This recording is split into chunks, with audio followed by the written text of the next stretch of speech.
I understand you want to help us on figure out how the brain decides what it remembers. Yeah. So this is actually an interesting article I just randomly just ran across, and I was like, I wonder what this is about.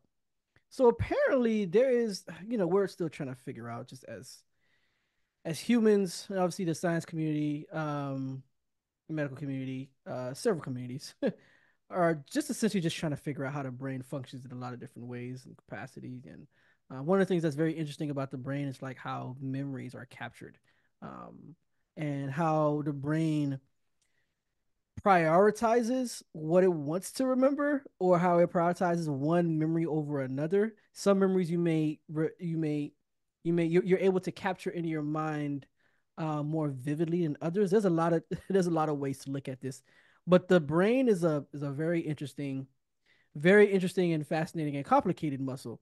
Um, but this article in particular is diving into what happens in the brain when it seeks to remember something, right?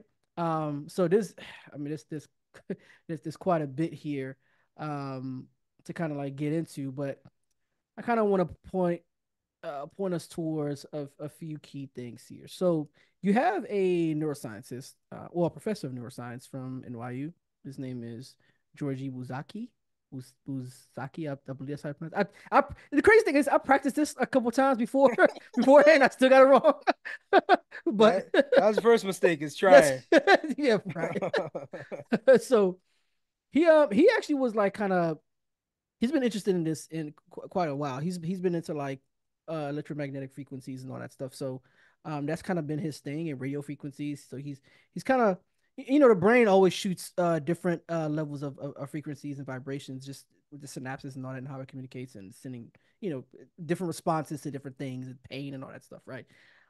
So he has like a team at NYU that studies in his lab how the brain tags experiences, the ones that are worth remembering.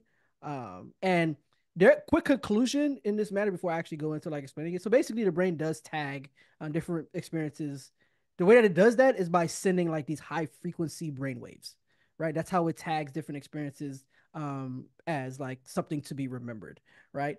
These brain waves, these high frequency brain waves, are known as sharp wave ripples. That's what it's known as. Basically, it kicks up. It's what it does. It's like a firing of like thousands and thousands of neurons within milliseconds of one another. So basically, like fireworks in the brain.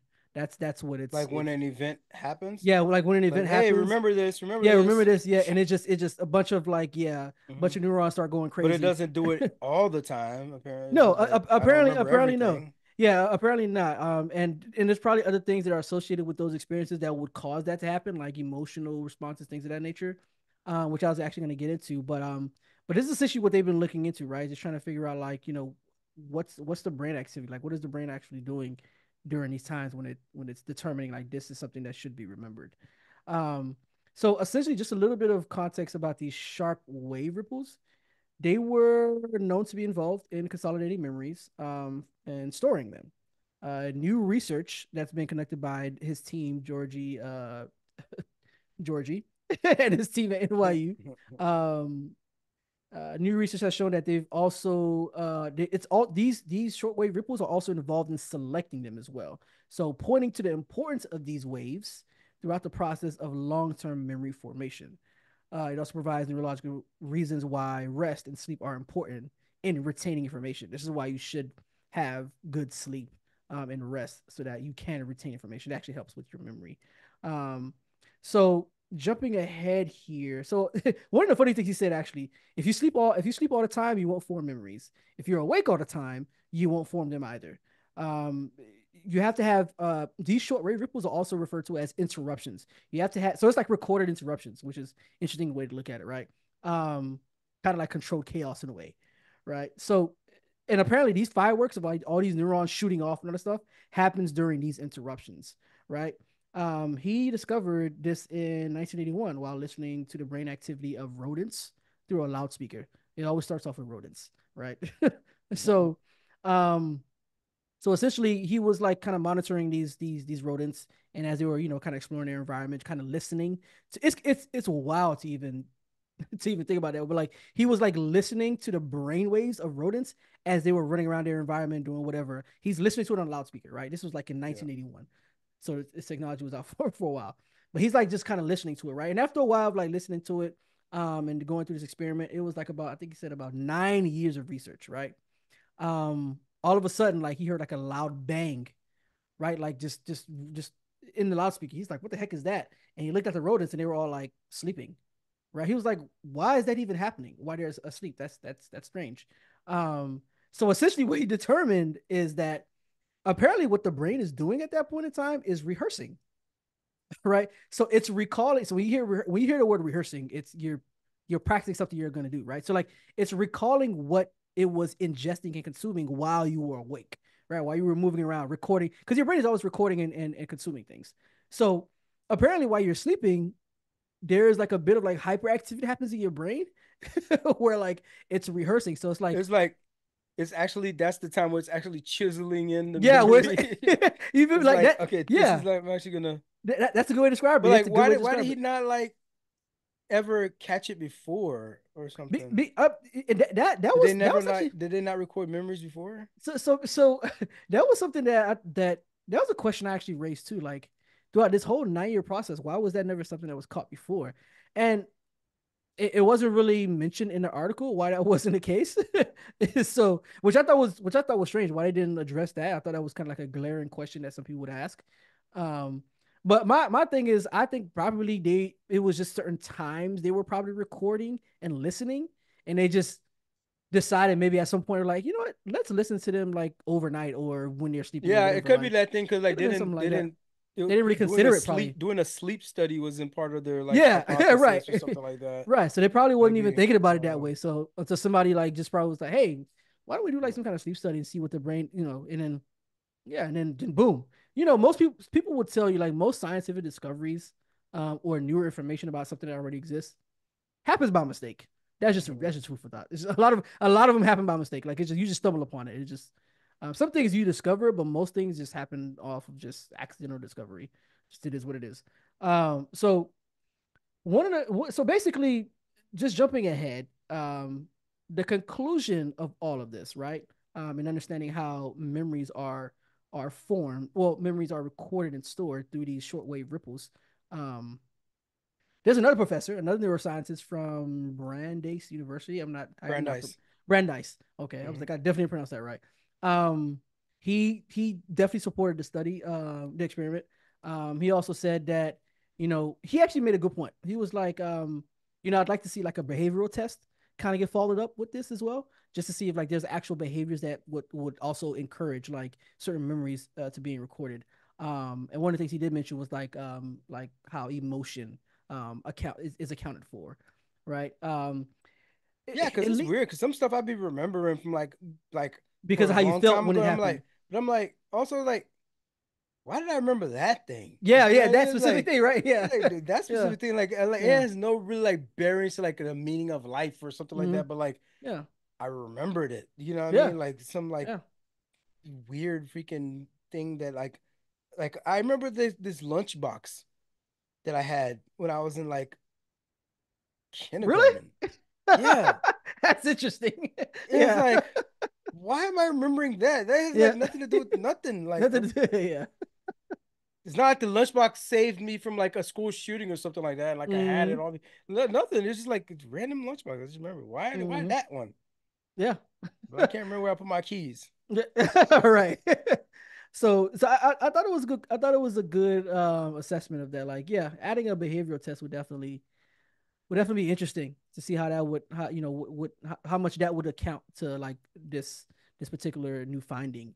Um, but it did leave a burning question though, which I agree. I was thinking the same thing that I wonder how the brain prioritizes one memory from another. Like, Hmm. so and that's really the question that was left. Like, why is one experience chosen over I another? could see. I mean, I could definitely see like some traumatic stuff for sure. Oh yeah, for your sure, for brain really sure. firing off on all cylinders. You're like Mm, really chiseling that in. You yeah, know, I mean, like, oh, yeah, yeah, don't yeah. forget this joint. Don't Don't forget. forget this Yeah. joint. Oh yeah, absolutely. Chisel that joint to marble, and it'd be like solidified Yeah. in your cortex, in your what was it prefrontal cortex? I don't know what Mm-hmm. remembers your story. Mm-hmm. It's there's a reason why people can define like if they like had like a near death experience. There's a reason why they can define it with such a vivid detail, like with such extreme. Like I've heard of people like give stories about like near death experiences, and they can they recall what the air smelled like. Like it's crazy. You know what I'm saying? Like they can recall everything that's happening at that point in time. So it's kind of amazing how the brain works up in that way. Um. I see those. I do want to like. I heard the when you said rest and sleep. Mm-hmm. Like I do want to emphasize that rest part. You know, so that folks don't think it's just like Mm. only sleep. That only. Cause that rest part like is rejuvenating as Yeah. well. Yeah. I Yeah. know I've had insomnia. I was diagnosed with insomnia, and during those years, I know people started telling me, "Man, you have the worst memory in the world." Like, this dude don't remember nothing. It's like now I'm thinking maybe it's my insomnia. You know Mm. what I mean? That I Mm. didn't really like get stuff like chiseled in properly. I don't know, maybe. I can tell you, man, like regarding the rest part, um, that's big facts, man. Cause there were days, bro, like that I was just in my office, just like head down, trying to get things done, or like trying to figure something out, troubleshooting all these different things. There are days where like I would step into my office, like which is the room that you see me sitting in now. Um, that there was just like I would leave, and as soon as I walk back in, a whole weight of stress just fall right on me. Like it felt like I was wearing a vest of stress. Mhm. As soon as I leave the room, it all flew off. Like Yeah. it's like this weight, bro. Like and like you feel like your mind just like I was like I And have it's to been get up. probably weighing you down that entire time, Yeah, slowing you yeah. down, It's making just you less productive, anyways. Like yeah, you really just need to yeah, step away, take yeah. a break. Like go, I didn't even, bro. even if I you don't didn't. check your social media, the thing was about social media Mm, that I read, but like even if you just go outside for a walk for like 10 yeah. minutes. I didn't even, honestly. I didn't realize I was getting burned out. Mhm. I didn't realize that. I'm so used to just working and just put my head down. I didn't realize like one day I was like sitting in my living room and I was kind of watching a show or whatever. And I was watching the show, but then I realized that I started kind of to like not not doze off. Like I wasn't dozing off, but like it's like I was watching a show, but then I wasn't watching it anymore. I just But started see, like thinking in my head, and I realized something like, "Yo, am I am I burnt out?" Like I'm like, am I burnt? Like I oh, literally time came for a to an vacation. epiphany while I while I was Time for watching the vacation. show. Like you know what I'm saying? Like and I realized I completely like stopped watching the show, even though I was looking at the screen, but I was not watching the show. You know what I'm saying? And I was like, yo, I feel like I think I'm actually burned out. Yeah, all this is relevant, y'all. All this is relevant. Especially when it comes to memory and recalling things. You need your brain to be functioning at an optimal level. Like but this is this is because your brain is always working. It doesn't turn off. Like it never really turns off. Um, so essentially with this new finding though, again, just to round it off, y'all, it's this is how the brain tags certain experiences to remember, like with the brain waves, like with the high pitched short ripple waves. This is how the brain tags things to remember. Now, the burning question again is it can't tell. We still don't know for certain. Still don't know for certain how the brain decides what's worth remembering. So that's Mhm. still the pressing issue, Still up and in that's the really air. the conclusion on the matter. But it's it's just all of this is just telling just so people can But be aware. science is Like working on it. Science science, working on yeah, science figuring it working out. on it. Yep.